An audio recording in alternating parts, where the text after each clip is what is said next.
ശബരിമല സ്വർണ്ണക്കവർച്ച കേസിൽ കോടതി സ്വമേധയാ കേസെടുക്കുകയായിരുന്നു. ഇപ്പോൾ അതുമായി ബന്ധപ്പെട്ട ഹർജി ഹൈക്കോടതി പരിഗണിച്ചുകൊണ്ടിരിക്കുകയാണ്. SIT ഹൈക്കോടതിയിൽ ഇടക്കാല റിപ്പോർട്ട് നൽകിയിട്ടുണ്ട്. അന്വേഷണ ഉദ്യോഗസ്ഥൻ അന്വേഷണ പുരോഗതി ഹൈക്കോടതിയെ അറിയിക്കുകയും ചെയ്യുന്ന പശ്ചാത്തലം ആണ് ഉള്ളത്. ഇപ്പോൾ ഡാനി പോളാണ് ഈ വാർത്തയുടെ വിശദാംശങ്ങളുമായി ചേരുന്നത്. ഡാനി, ഹർജി പരിഗണിക്കുകയാണ്. ഇതിൽ ഏറ്റവും എടുത്തു പറയേണ്ടത് VSSCയുടെ രണ്ടാമത്തെ റിപ്പോർട്ട്. ആ റിപ്പോർട്ടിൽ നേരത്തെ പറഞ്ഞതിനേക്കാൾ കൂടുതൽ സ്വർണം നഷ്ടപ്പെട്ടിട്ടുണ്ട് എന്നത് വ്യക്തമാകുന്നു. ഇനിയും പരിശോധനകൾ തുടരേണ്ടതുണ്ട്. പ്രത്യേകിച്ച് ഈ കട്ടിളപ്പാളിയുടെ ചെമ്പ്, ആ ചെമ്പ് പഴയ ചെമ്പ് തന്നെയായിരുന്നു. ആ ചെമ്പ് തകിടും മാറ്റി പുതിയ ചെമ്പ് തകിടാണോ ഉപയോഗിച്ചത്? ഈ സ്വർണം വീണ്ടും പൂശാൻ വേണ്ടി എന്നതിലൊക്കെ സംശയമുണ്ട്. അതുകൊണ്ട് വീണ്ടും പരിശോധനകൾ ആവശ്യമായി വരുന്നുവെന്നാണ് മനസ്സിലാക്കാൻ സാധിക്കുന്നത്. എന്താണിപ്പോൾ കോടതിയിലെ നടപടിക്രമങ്ങൾ?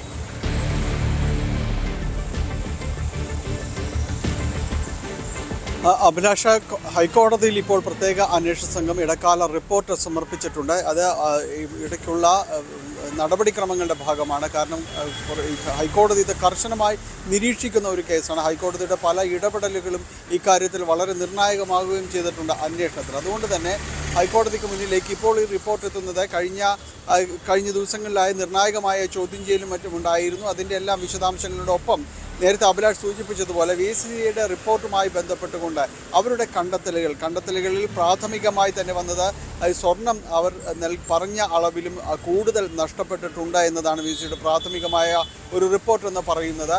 അതിൽ കൃത്യമായ രീതിയിൽ അത് കാര്യങ്ങൾ രേഖപ്പെടുത്തി. നേരത്തെ 989 ഗ്രാം അവിടെ നിന്ന് എടുക്കുകയും അതോടൊപ്പം തന്നെ 757 ഗ്രാം മാത്രമാണ് തിരികെ ഏൽപ്പിക്കുകയും എല്ലാം ചെയ്തുവെന്നാണ് ഇതുമായി ബന്ധപ്പെട്ടുള്ള മൊഴികൾ പറഞ്ഞത്. ബാക്കിയുള്ള അതിന് നഷ്ടമായിട്ടുള്ള സ്വർണത്തിന് ആനുപാതികമായ തുക ബോർഡിന് നൽകിയെന്നുമാണ് ഇവരുടെ ഒരു മൊഴികൾ രേഖപ്പെടുത്തിയിട്ടുള്ളത്. പക്ഷേ അതൊന്നും വസ്തുതാപരമല്ല.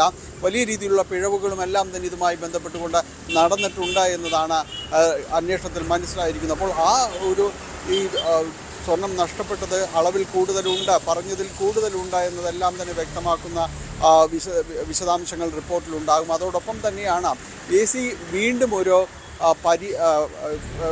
ഒരു പരിശോധന ഇക്കാര്യത്തിൽ നടത്തേണ്ടതുണ്ട്. കാരണം തിരികെ വെച്ച കട്ടിളപ്പാളി സ്വർണം അത് പുതിയതാണോ, അത് മുഴുവനായിട്ട് തന്നെ അത് മാറ്റിയോ എന്നതടക്കമുള്ള കാര്യങ്ങളിലെല്ലാം വിശദമായ പരിശോധനകൾക്ക് ഒരുങ്ങുകയാണ്. അത് ഒന്നുകൂടി ഇത്തരം പരിശോധന VSSC നടത്തേണ്ടതുണ്ടോ എന്നതാണ് മുന്നിൽ നിൽക്കുന്നത്. അത് കൃത്യമായി ഹൈക്കോടതി തന്നെ ഇന്ന് നിർദ്ദേശിക്കുമെന്നാണ് മനസ്സിലാക്കാൻ സാധിക്കുന്നത്. ഹൈക്കോടതിയുടെ ഒരു ഇടപെടലെല്ലാം തന്നെ ഇക്കാര്യങ്ങളിൽ ഉണ്ടാകും.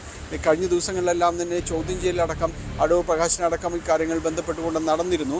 അതിൽ ഹൈക്കോടതി നേരത്തെ ചോദിച്ചിരുന്നു ഇക്കാര്യങ്ങളിൽ എന്തുകൊണ്ട് ഉന്നതരിലേക്കടക്കം അന്വേഷണം എത്തുന്നില്ല എന്ന കാര്യങ്ങളെല്ലാം തന്നെ ചോദിച്ചിരുന്നു. അതിനുശേഷമാണ് പിന്നീട് നടപടികളിലേക്ക് നീങ്ങുകയും ചെയ്യുന്നത്. ഏതായാലും ഇത്തരം കാര്യങ്ങൾ ഇതുവരെ നടന്നിട്ടുള്ള അന്വേഷണ സംബന്ധിയായ റിപ്പോർട്ട് ഹൈക്കോടതിക്ക് മുന്നിലേക്ക് എത്തുകയാണ്. ഇടക്കാല റിപ്പോർട്ട് പരിശോധിക്കും. ഇന്ന് ഇതുമായി ബന്ധപ്പെട്ടുകൊണ്ട് നടക്കുന്ന നടപടികളെല്ലാം തന്നെ അടച്ചിട്ട കോടതി മുറിയിലാണ്.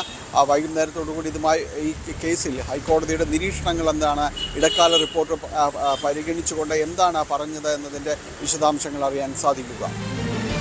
അതാണ് കോടതി നടപടികൾ ഇപ്പോൾ പുരോഗമിച്ചുകൊണ്ടിരിക്കുന്നു. SIT ആണ് വിശദാംശങ്ങൾ നൽകുന്നത്. പ്രത്യേക അന്വേഷണ സംഘം അതൊരു നടപടിക്രമത്തിന്റെ ഭാഗമാണ് എന്ന് പറയുമ്പോഴും ഓരോ കാലഘട്ടത്തിലും അല്ലെങ്കിൽ ഓരോ ഘട്ടത്തിലും കൂടുതൽ കണ്ടെത്തലുകളിലേക്ക് അന്വേഷണ സംഘത്തിന് പോകാൻ സാധിക്കുന്നു. ശാസ്ത്രീയമായ പരിശോധനാ ഫലങ്ങൾ ഉൾപ്പെടെ ആണ് ഇപ്പോൾ കോടതിയെ ധരിപ്പിക്കുന്നത്. കൂടുതൽ വാർത്തകൾക്ക് News 18 Keralam YouTube channel subscribe ചെയ്യുക.